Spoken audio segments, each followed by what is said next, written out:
2024 সালে 4 আগস্ট ফেনী জেলার মহিপালে যে নারকীয় হত্যাকাণ্ড সংঘটিত হয়েছিল, সেই ঘটনার পরিপ্রেক্ষিতে ফেনী জেলায় টোটাল 7টি হত্যা মামলা এবং 15টি আহত মামলা সহ টোটাল 22টি মামলা আমাদের সদর থানায় রেকর্ড করা হয়।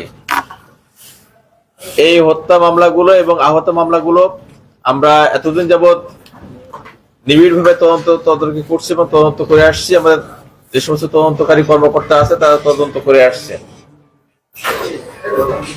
এখন এই মামলাগুলোকে অত্যন্ত গুরুত্ব সহকারে বিবেচনা করে বিভিন্ন আইন বিশেষজ্ঞ যারা আছে, যারা এক্সপার্টিস আছে এবং বিভিন্ন প্রযুক্তিগত তথ্য প্রযুক্তির মাধ্যমে এভিডেন্স কালেকশন ম্যানুয়ালের মাধ্যমে যে সমস্ত বিষয়গুলো আছে সেই এভিডেন্স কালেকশন করে আমরা একটি মামলার আজকে চার্জশিট দাখিল করতে যাচ্ছি, পুলিশ রিপোর্ট দাখিল করতে যাচ্ছি।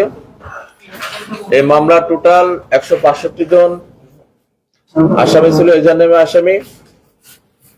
আমরা তদন্তে 156 জনের 162 জনের মধ্যে 156 জনের নাম আমরা পেয়েছি এবং তারা বিভিন্ন অপরাধে জড়িত, তাদের সাক্ষ্য প্রমাণ পেয়েছি। পাশাপাশি আমাদের আরো অতিরিক্ত তদন্তের মাধ্যমে যে তদন্তপ্রাপ্ত আরো কিছু আসামি আছে, সেক্ষেত্রে আমরা টোটাল 221 জনের নামে আজকে পুলিশ রিপোর্ট দাখিল করব।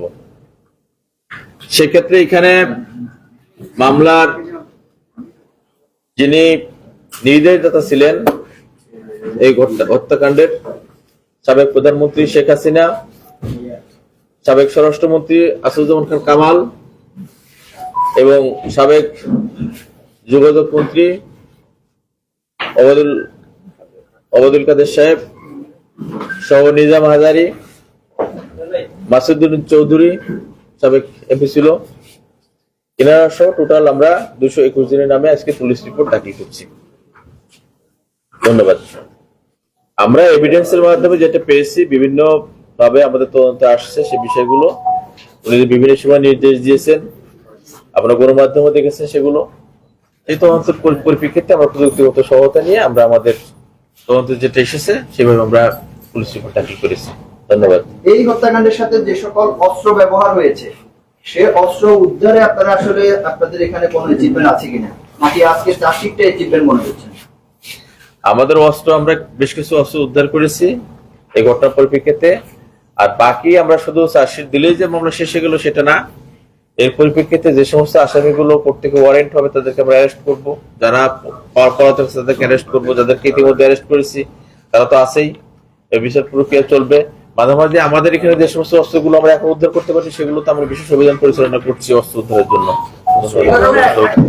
এই মামলায় আমরা টোটাল 51 জন গ্রেপ্তার করতে সক্ষম হয়েছি, বাকিগুলো পলাতক আছে। আমরা আদালতে চার্জশিট দাখিল করলে আদালত থেকে ওয়ারেন্ট দিবে, আমরা তখন চেষ্টা করবো তাদেরকে অ্যারেস্ট করার জন্য। যারা নিরপরাধ, এখানে তো 22টি মামলা আছে টোটাল, তার জন্য মেসেজ হলো যারা নিরপরাধ আছে এই মামলা পুঙ্খানুপুঙ্খরূপে তদন্ত করে নিরপরাধ প্রত্যেকটা ব্যক্তি এই মামলা থেকে আমরা চার্জশিট থেকে বাদ করবে, কারণ কোন নিরপরাধ মানুষকে আমরা চার্জশিটের অন্তর্ভুক্ত করতে চাই না।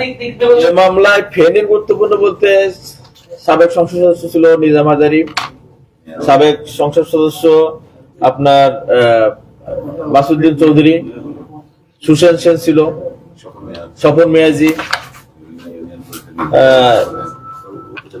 উপজেলা চেয়ারম্যান, কারা কিছু কিছু আছে, নাম প্রত্যেকে তো বলা সম্ভব না, এই লোকগুলো এখানে জড়িত আছে।